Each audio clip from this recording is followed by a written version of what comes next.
Chapitre 4. L'envieux. Zadig voulut se consoler par la philosophie et par l'amitié des maux que lui avait fait la fortune. Il avait, dans un faubourg de Babylone, une maison ornée avec goût, où il rassemblait tous les arts et tous les plaisirs dignes d'un honnête homme. Le matin, sa bibliothèque était ouverte à tous les savants. Le soir, sa table l'était à la bonne compagnie. Mais il connut bientôt combien les savants sont dangereux. Il s'éleva une grande dispute sur une loi de Zoroastre qui défendait de manger du griffon. « Comment défendre le griffon, disaient les uns, si cet animal n'existe pas ? Il faut bien qu'il existe, disaient les autres, puisque Zoroastre ne veut pas qu'on en mange. Zadig voulut les accorder en leur disant « S'il y a des griffons, n'en mangeons point. S'il n'y en a point, nous en mangerons encore moins. Et par là, nous obéirons tous à Zoroastre. » Un savant qui avait composé 13 volumes sur les propriétés du griffon et qui de plus était grand et urgite, se hâta d'aller accuser Zadig devant un archimage nommé Yébor, le plus sot des Chaldéens et partant le plus fanatique. Cet homme aurait fait empaler Zadig pour la plus grande gloire du soleil et en aurait récité le bréviaire de Zoroastre d'un ton plus satisfait.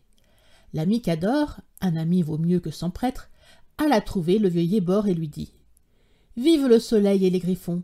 Gardez-vous bien de punir Zadig, c'est un saint. Il a des griffons dans sa basse-cour, et il n'en mange point. Et son accusateur est un hérétique qui ose soutenir que les lapins ont le pied fendu et ne sont point immondes. » « Eh bien, dit Yébor, en branlant sa tête chauve, il faut empaler Zadig pour avoir mal pensé des griffons, et l'autre pour avoir mal parlé des lapins. » Cador apaisa l'affaire par le moyen d'une fille d'honneur à laquelle il avait fait un enfant et qui avait beaucoup de crédit dans le collège des mages. Personne ne fut empalé, de quoi plusieurs docteurs murmurèrent et en présagèrent la décadence de Babylone. Zadig s'écria « À quoi tient le bonheur ? Tout me persécute dans ce monde, jusqu'aux êtres qui n'existent pas. » Il maudit les savants et ne voulut plus vivre qu'en bonne compagnie. Il rassemblait chez lui les plus honnêtes gens de Babylone et les dames les plus aimables. Il donnait des soupers délicats, souvent précédés de concerts, et animés par des conversations charmantes dont il avait su bannir l'empressement de montrer de l'esprit, qui est la plus sûre manière de n'en point avoir et de gâter la société la plus brillante. Ni le choix de ses amis, ni celui des mets n'était fait par la vanité, car en tout il préférait l'être au paraître, et par là il s'attirait la considération véritable à laquelle il ne prétendait pas. Vis-à-vis sa maison demeurait Arimaz, personnage dont la méchante âme était peinte sur sa grossière physionomie. Il était rongé de fiel et bouffi d'orgueil, et pour comble, c'était un bel esprit ennuyeux. N'ayant jamais pu réussir dans le monde, il se vengeait par en médire. Tout riche qu'il était, il avait de la peine à rassembler chez lui des flatteurs. Le bruit des chars qui entraient le soir chez Zadig l'importunait. Le bruit de ses louanges l'irritait davantage. Il allait quelquefois chez Zadig et se mettait à table sans être prié. Il y corrompait toute la joie de la société, comme on dit que les harpies infectent les viandes qu'elles touchent. Il lui arriva un jour de vouloir donner une fête à une dame qui, au lieu de la recevoir, alla souper chez Zadig. Un autre jour, causant avec lui dans le palais, ils abordèrent un ministre qui pria Zadig à souper et ne pria point Arimaz. Les plus implacables haines n'ont pas souvent des fondements plus importants. Cet homme, qu'on appelait l'envieux dans Babylone, voulut perdre Zadig parce qu'on l'appelait l'heureux. L'occasion de faire du mal se trouve 100 fois par jour, et celle de faire du bien une fois dans l'année, comme dit Zoroastre. L'envieux alla chez Zadig, qui se promenait dans ses jardins avec 2 amis et une dame, à laquelle il disait souvent des choses galantes, sans autre intention que celle de les dire. La conversation roulait sur une guerre que le roi venait de terminer heureusement contre le prince d'Hyrcanie, son vassal. Zadig, qui avait signalé son courage dans cette courte guerre, louait beaucoup le roi et encore plus la dame. Il prit ses tablettes et écrivit 4 vers qu'il fit sur le champ et qu'il donna à lire à cette belle personne. Ses amis le prièrent de leur en faire part.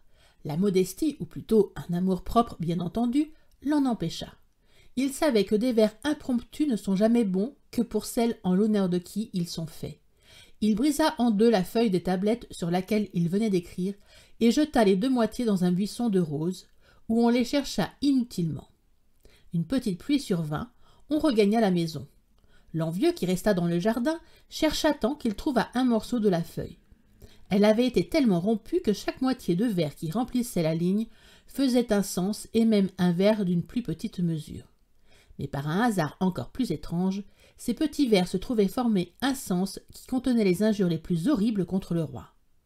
On y lisait « Par les plus grands forfaits sur le trône affermi, dans la publique paix, c'est le seul ennemi. » L'envieux fut heureux pour la première fois de sa vie.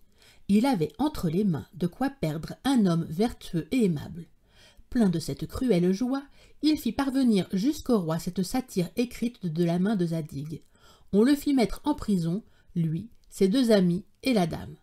Son procès lui fut bientôt fait, sans qu'on daignât à l'entendre.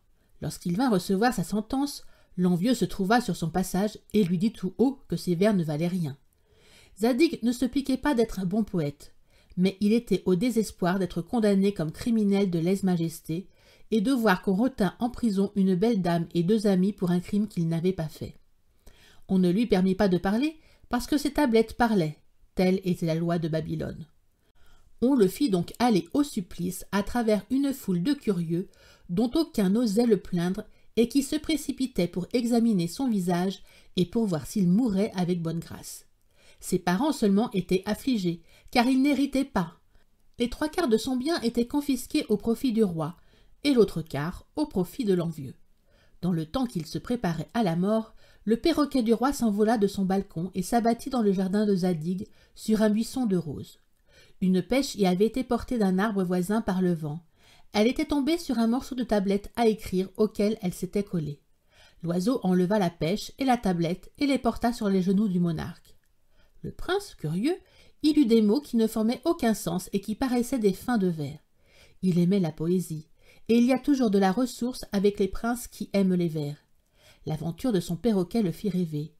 La reine, qui se souvenait de ce qui avait été écrit sur une pièce de la tablette de Zadig, se la fit apporter. On confronta les deux morceaux, qui s'ajustaient ensemble parfaitement. On lut alors les vers tels que Zadig les avait faits. Par les plus grands forfaits, j'ai vu troubler la terre. Sur le trône affermi, le roi s'est tout dompté. Dans la publique paix, l'amour seul fait la guerre. C'est le seul ennemi qui soit à redouter. Le roi ordonna aussitôt qu'on fit venir Zadig devant lui et qu'on fit sortir de prison ses deux amis et la belle dame. Zadig se jeta le visage contre terre aux pieds du roi et de la reine. Il leur demanda très humblement pardon d'avoir fait de mauvais vers. Il parla avec tant de grâce, d'esprit et de raison que le roi et la reine voulurent le revoir. Il revint et plut encore davantage. On lui donna tous les biens de l'envieux qu'il avait injustement accusé. Mais Zadig les rendit tous, et l'envieux ne fut touché que du plaisir de ne pas perdre son bien. L'estime du roi s'accrut de jour en jour pour Zadig. Il le mettait de tous ses plaisirs et le consultait dans toutes ses affaires. La reine le regarda dès lors avec une complaisance qui pouvait devenir dangereuse pour elle, pour le roi son auguste époux, pour Zadig et pour le royaume. Zadig commençait à croire qu'il n'est pas si difficile d'être heureux.